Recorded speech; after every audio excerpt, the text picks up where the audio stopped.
Ils sont restés sur le continent, ils portent des initiatives à fort impact pour les populations locales. Et nous, Radio Camille, nous nous permettons de vous les faire découvrir. Mesdames, bonjour, messieurs, bonjour, bienvenue sur Impact. C'est votre nouveau programme sur Radio Camille, justement pour vous promener à travers l'Afrique et découvrir des initiatives très intéressantes.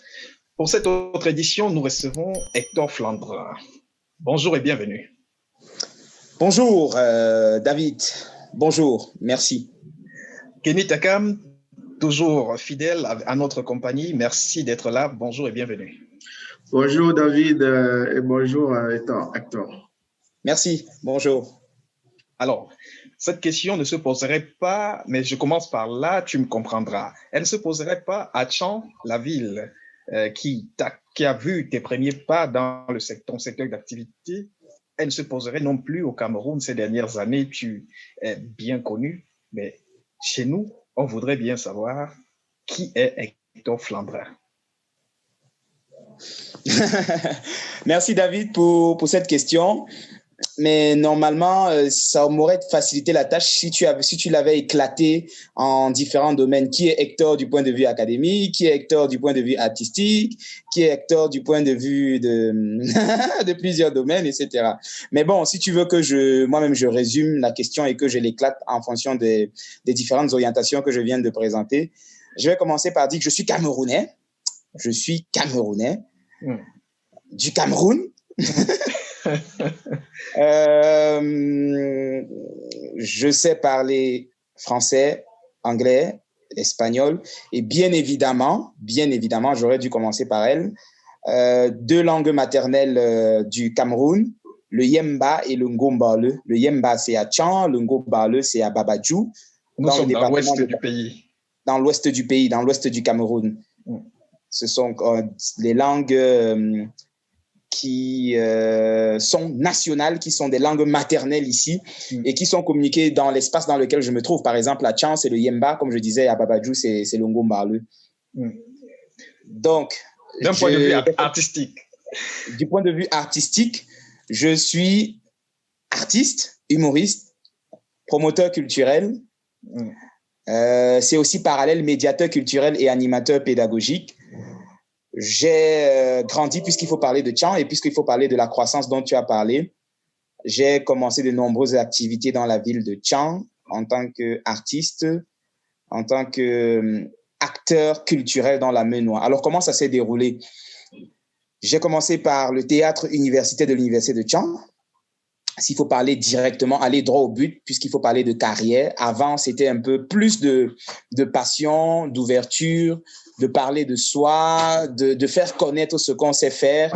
Maintenant, la carrière a réellement commencé à l'université de Tchang, où j'ai été membre du théâtre universitaire, ensuite président du club théâtre universitaire, président du club écriture et langue.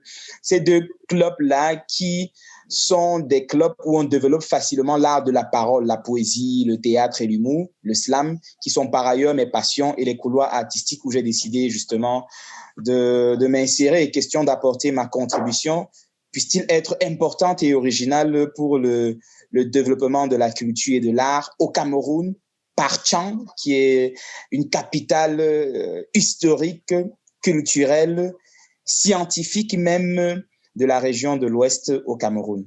Donc, il y a le théâtre universitaire, il y a de nombreuses activités, de nombreux concepts qu'on a organisés, question d'animer la ville. On a offert des théâtres gratuitement aux étudiants de la ville de Tchang. On a offert des... Oui, on va y arriver, mais tout simplement, avant que de te relancer, juste dans cette brève présentation, j'ai essayé de compter, je me suis perdu.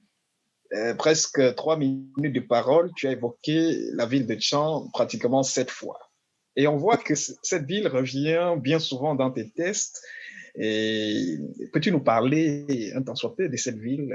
Tu étais déjà en train de le faire tout de même. Voilà. Parler de cette ville du point de mon attachement à elle, c'est ça? Ouais. Voilà. Tchang, j'ai fait la maternelle à Tchang. C'est peut-être important. Je ne sais pas si c'est important pour les autres. En fait, je suis de religion catholique. Du coup, tout ce que j'ai fait, sauf l'université, c'était catholique. Donc, j'ai commencé la maternelle à l'école maternelle Saint-François d'Assise de Tchang. J'ai fait une partie de l'école primaire à l'école catholique Saint-Albert de Tchang, avant de partir ailleurs, un peu dispersé ça et là du Cameroun, mais toujours dans des écoles, alors des collèges catholiques. Alors, Tchang, parce que Tchang m'a vu grandir, Tchang, parce que c'est la ville où j'ai commencé à prendre des décisions, Tchang, parce que c'est la ville où je me suis donné pour la première fois en spectacle. Quand je parle de spectacle, c'est-à-dire d'activité structurée.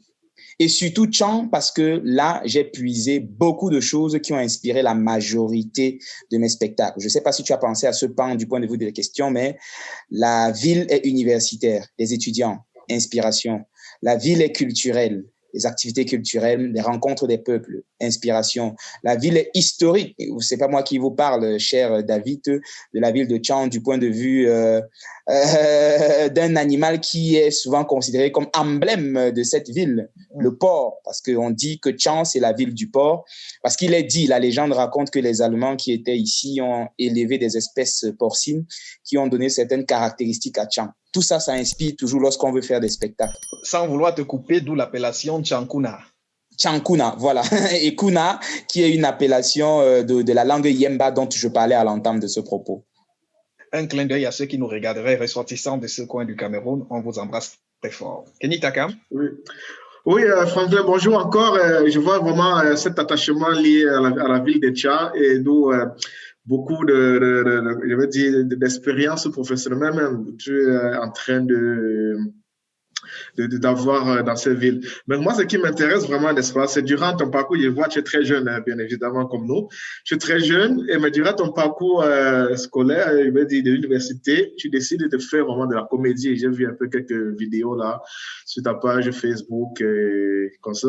Tu es là, pourquoi est-ce qu'à ce moment-là, justement, de tes études, tu fais de la comédie, tu décides de te lancer dans la comédie comme ça?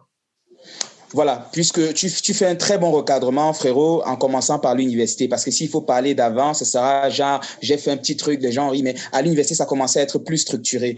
Donc, avec le théâtre universitaire, comme je le disais tantôt, je suis d'abord les pas de mon père, Joseph Nombo, c'est mon père, qui a fait le théâtre universitaire quand il était étudiant. Il est allé dans de nombreux pays, en France, en Belgique, je sais pas quoi, surtout en Afrique, en Côte d'Ivoire et au Bénin, les affaires de théâtre, c'était son habitude.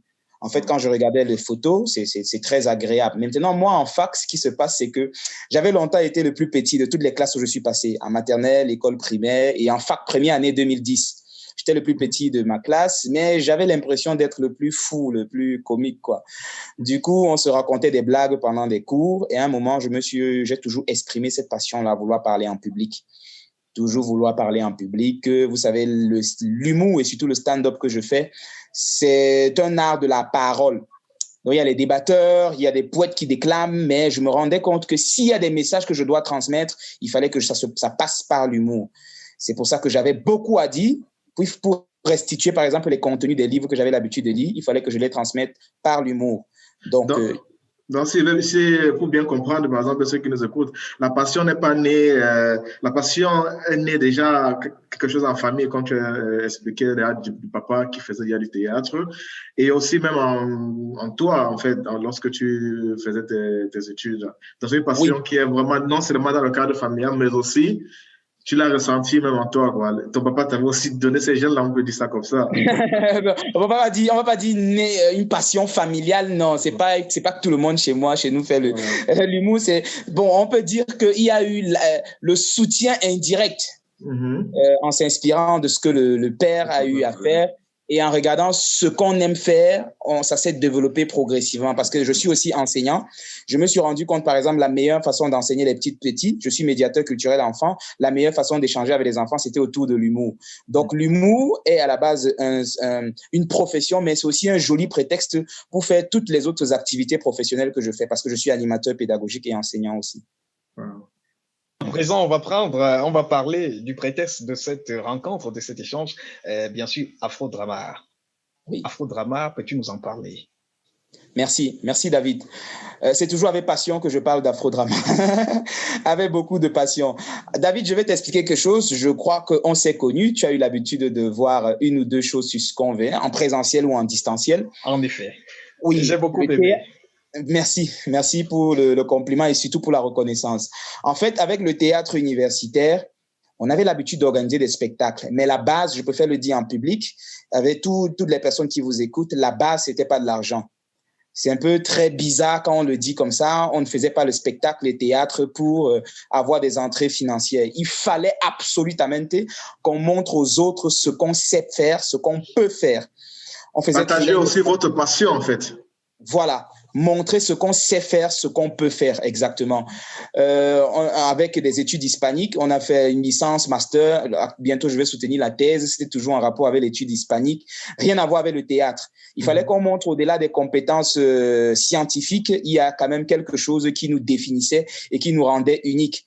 J'ai l'habitude de le dire, tout le monde peut faire études hispaniques, tout le monde peut faire la filière qu'il veut. Il parvient à lire les livres qui sont en rapport à ça, il sera compétent. Maintenant, il y a d'autres choses qui sont peut-être naturelles, des aptitudes naturelles qu'il faut développer dans l'environnement dans lequel on se trouve. Donc, j'ai trouvé Tchang comme l'environnement, il fallait développer justement cet humour-là en commençant par le théâtre universitaire. On a donc offert des spectacles gratuits aux gens. À la fin, on se rendait compte qu'il y avait le monde qui venait. Et pour donc essayer quand même de trier, même si c'était toujours compliqué, on a commencé à mettre l'entrée à 300 francs, 500 francs, toujours pour trier, mais jusque-là, il y avait du monde.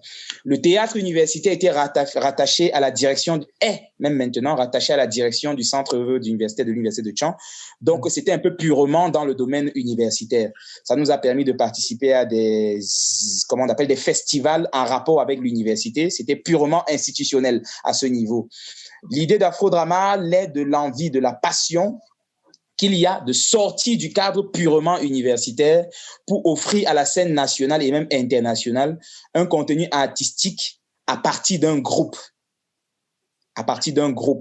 Donc, la troupe est donc fondée ensemble. On s'est dit, bon, on a fini à l'université, nous avons montré aux uns et aux autres ce qu'on peut faire à l'université. Nous avons laissé derrière des gars qui pourront poursuivre l'activité du théâtre à l'université de Tchang. C'est pour ça qu'aujourd'hui, il y a toujours nos cadets ou nos amis, nos frères qui continuent à animer le théâtre universitaire. Mais nous continuons à animer la troupe Afro-Drama pour montrer que le théâtre qu'on offrait dans la salle de spectacle de l'université n'est pas un théâtre purement académique, mais c'est un théâtre qui pourrait intéresser toute la société.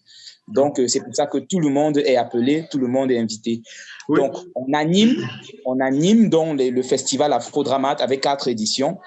Et au début, je vais vous l'assurer, on a dépensé d'énormes sommes d'argent pour mobiliser le public, pour accepter les objets de scène. Mais on n'avait pas de subvention et en plus, on a fait le spectacle toujours gratuitement. Parce que l'objectif d'Afro-Drama, c'était aussi une éducation du public à la chose théâtrale.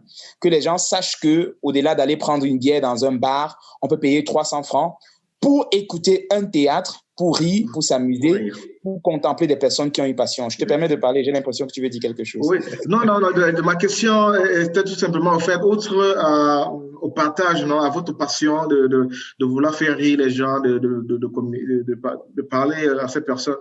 Je voudrais comprendre pourquoi est-ce que vous avez décidé de baptiser, n'est-ce pas, votre projet Afro Drum Art. C'est ça. Très bien, merci. Vient d'où? Comment vous avez réussi à trouver un nom pareil, qui est très intéressant d'ailleurs. Bon, j'espère que vous n'allez pas encore me poser une question sur Tchang, parce qu'au départ, le nom, c'était les indécents frères de sang Tchang. Ouais. Les indécents frères de sang Tchang. Parce que il y a le nom des personnages qu'on a donné à la troupe. C'était le nom du premier spectacle, les indécents frères de sang Tchang. Et après, on s'est rendu compte que personne de nous n'est Tchang. Personne de nous n'est originaire de Tchang. Et là, il fallait trouver un nom qui englobe les origines diverses de tout un chacun. Exactement. Et on s'est dit, mais nous sommes bantous, tous. Et on ne pouvait pas inclure l'origine ethnique de tout le monde dans un nom. Ou bien dans un projet, en fait. Voilà, ce qui nous résume, c'est que nous sommes tous bantous. Et maintenant, dans cet état de bantou, il fallait qu'on précise afro. Okay. Afro, on a mis afro. Et drame, c'est la particule de dramatique, de drama, de théâtre. Je vois. Et art avec l'apostrophe, ça veut dire l'art de faire le théâtre à travers une perspective africaine, d'une perspective d'afro. J'ai la ferme conviction que le nom pourra changer parce qu'on a commencé sur les Indécents Frères de Sang, il y avait les frères Tchang et ensuite Afro-Dramat. Et ça pourra continuer. Pourquoi? Parce que nous avons offert une série de festivals. Mais ce festival-là n'était pas uniquement théâtraux. Il y avait des groupes qui venaient, c'était des danses, c'était le concours Miss comme à la dernière édition. Et on s'est rendu compte que de nombreux médias, comme par grâce, ont constaté justement qu'il y a des gars qui veulent bosser en respectant justement un certain nombre de canons. Il y a des médias qui se sont invités. Je ne sais pas si c'est la pub ou ça vaut la peine de le dire. Canal 2 est venu à Tchang sans qu'on ne les ait invités. Sia TV Radio nous a contactés sans qu'on ne les ait invités pour essayer de comprendre ce qui se passait. Nous, ça nous a attiré notre attention. On s'est donc rendu compte qu'au-delà du théâtre, on pouvait faire autre chose. Donc, ça peut arriver qu'un jour, qu'on ait plutôt afro, autre chose, au-delà de drama, parce que la particule drama semble restreindre notre domaine de compétences uniquement au théâtre. Or, la particularité de notre groupe, c'est que on a 2 humoristes, on a un poète, on a un conteur et des personnes qui compilent, qui combinent 1 ou 2 domaines artistiques. Justement, parlant justement de ces personnes-là qui sont, je veux dire, les autres structures, tu as parlé de la CIATV, qui sont intéressées à votre projet, qui a commencé vraiment à avoir de l'impact même non, sur, je veux dire, sur notre communauté. Donc, mais il y a d'autres, je veux dire, il y a d'autres structures qui sont particulièrement intéressées à votre projet. Je fais allusion ici à l'Alliance franco-camerounaise d'Intian, par exemple. Je ne sais pas s'ils ont contribué à ce que votre projet, ou bien continuent de contribuer aujourd'hui, à ce que votre projet puisse avoir de l'ampleur. Évidemment, je ne saurais parler de ça sans parler de ça. En fait, il faut permettre ça. Il fallait que je commence par présenter l'évolution du projet. L'Alliance franco-camerounaise de Tchang est actuellement l'unique partenaire sûr, rassuré pour le concept Afro-Drama. Ils se sont appropriés la chose et parfois apportent des colorations qui permettent justement au projet d'évoluer. L'année dernière, on n'a pas pu faire le festival, Corona. Mais cette année, le projet est toujours sur la table de l'Alliance parce que c'est l'espace de l'Alliance que nous utilisons. C'est l'accompagnement de l'Alliance, appui financier de l'Alliance sur lequel nous nous basons pour offrir au départ des spectacles gratuits. Et maintenant, on a besoin de ça parce que le spectacle ne se fait plus dans la salle. Avant, on faisait le spectacle en 1 jour. Maintenant, on le fait en 4 jours. Vous imaginez toute la logistique dont on a besoin parce que nous utilisons l'espace externe de l'Alliance pour mobiliser le Cameroun par Tchang. Et nous faisons des statistiques et on se rend compte que un de nos projets un peu audacieux qu'on a dans le projet Afro-Dramat, celui de l'exode urbain, on l'a appelé comme ça l'exode urbain. On se rend compte qu'il y a de nombreuses personnes qui quittent des villes du Cameroun pour venir participer au festival Afro-Dramat. C'est ça justement qui nous permet d'avoir un certain courage à travailler. On s'est dit que les choses peuvent changer parce que David peut le témoigner. Depuis peut-être 30 ans, 40 ans, on ne peut pas appréhender la dynamique on appréhende la dynamique du showbiz camerounais en se concentrant uniquement dans les villes de Douala et de Yaoundé. Généralement, quand on parle du Cameroun du point de vue du showbiz, on ne restreint que l'expression artistique à Douala et Yaoundé. Avec un projet comme Afro-Dramat, nous avons appris à montrer aux uns et aux autres que l'activité peut venir des périphéries et impacter du point de vue national ou international les structures, les personnes qui s'intéressent à l'activité culturelle, artistique, théâtrale et tout ce que nous faisons. Et c'est tout votre mérite, c'est aussi l'importance, en fait, c'est aussi le bien fondé de cette production, ça montrer des initiatives qui sont portées comme ça dans tous les coins et recoins de l'Afrique. Puisqu'on parlait du festival Afro-Drama, tu semblais nous dire que la prochaine édition est déjà en train de se préparer. C'est sur quelle fréquence le festival? Le festival, au départ, n'avait pas des fréquences connues calées au départ. Nous allons faire la 5e édition. En 2 ans, nous avons fait 4. Et on faisait 2 par année. Cette année, on compte justement en faire 2 par semestre. 2 par an, c'est-à-dire une édition par semestre. Ah, d'accord. Et j'aime bien souvent poser cette question. Peut-être elle me suit partout. Est-ce que le métier arrive à nourrir son homme? Très bonne question, David. En fait, il faut être clair là-dessus. Le festival Afro-Dramat, je peux dire les chiffres, on a eu à avoir des entrées, mais on a eu la grâce de tomber sur des personnes avec qui nous bossons, à qui, lorsque vous donnez même de l'argent, 50 000, ils sont capables de dire, gardons pour programmer le prochain festival. Parce qu'on continue de croire que ce festival, j'ai eu à le promettre, généralement on a des petits trucs, 30 000, 40 000 individuellement, 20 000, j'ai eu à le promettre, bientôt chacun se fera du million à travers le festival Afro-Dramat. Il va falloir juste y croire. Et je peux faire le pari, je peux prendre le téléphone maintenant, j'improvise, je dis, bon les gars, il y a un truc là, on va faire l'activité, ça va nous rapporter 100 000 francs, mais je propose qu'on garde ça dans les caisses pour organiser le petit festival. Vous allez voir, sans prévenir, hein, vous allez voir, les gars seront d'accord qu'on garde. En fait, on a cette disposition spirituelle-là qui nous permet justement d'investir. Et je peux te rassurer que plus tard, je pourrais avoir, encore je le souhaite, parce que c'est une initiative à féliciter, David, je souhaite que cette initiative persiste pour suivre Afro-Dramat, parce que je vous demande déjà la main pour suivre Afro-Dramat, parce que j'aimerais vous appeler plus tard pour dire, David, voici de l'argent physique que nous gagnons et que vous ayez à nous écouter, nous tous sur un plateau. Nous pouvons disposer d'un plateau ici depuis le Cameroun pour que vous nous interviewiez, nous tous, que nous faisions peut-être une conférence de presse pour Radio Kamit, pour que vous nous écoutiez avec le témoignage de tout un chacun par rapport aux gains financiers et aux gains peut-être immatériels qu'on pourra avoir à travers ce festival. Mais pour l'instant, je peux vous rassurer, on a des petites entrées, on nous invite à des petites activités où on participe. Au festival, oui aussi, chaque fois on se partage quelque chose, mais on est toujours prêt à remettre dans la caisse pour pouvoir apporter quelque chose de plus grand. Par exemple, quand je suis rentré de Côte d'Ivoire après le Parlement du riz, on a mis quelque chose dans le panier. Il y a Tombé Franklin que vous connaissez, qui est animateur de jeunesse, qui met des trucs dans le panier. Il y a Herman Labou qui est capable à tous donner. Il y a les nouveaux, les enfants, je vous assure, des enfants qui ne sont pas trop... Quand je dis enfants, c'est pas enfants. Ce sont des... Quand je dis enfants, c'est des personnes qui entrent à peine dans la chose, mais qui sont prêts à se donner. Young Players dans votre projet. Voilà, Young Players, il faut dire comme ça. Young Players, dans ce sens, qui entrent et qui apportent... quelque chose et qui sont capables de contribuer eux-mêmes, sachant que c'est un investissement. Alors, cela témoigne de l'impact que vous avez sur déjà les populations qui viennent vous regarder, mais surtout l'équipe que vous devez encadrer. C'est juste savoir, est-ce que vous arrivez, vous, au niveau de Afro-Dramat, pour ces différentes sorties, ces différents événements, j'entends le festival Afro-Dramat et puis toutes les autres initiatives que tu as énumérées, est-ce que vous arrivez à fédérer la crème qu'on connaît au Cameroun aujourd'hui de votre secteur d'activité? J'entends par là tous ceux qui ont aussi, comme vous, des initiatives. Est-ce que vous arrivez à les inviter aux vôtres? Merci, David. Je me rends compte vraiment que je crois que je peux quand même le dire. On a eu à bosser ensemble et je me rends compte que je suis vraiment sur la personne avec qui on a eu un projet sur la table et qui a les mêmes dispositions spirituelles. Parce que si tu ne pensais pas de la même façon, tu m'aurais pas dû me poser cette question. Alors, je vais te dire une chose. Il y a une maladie actuellement en Afrique.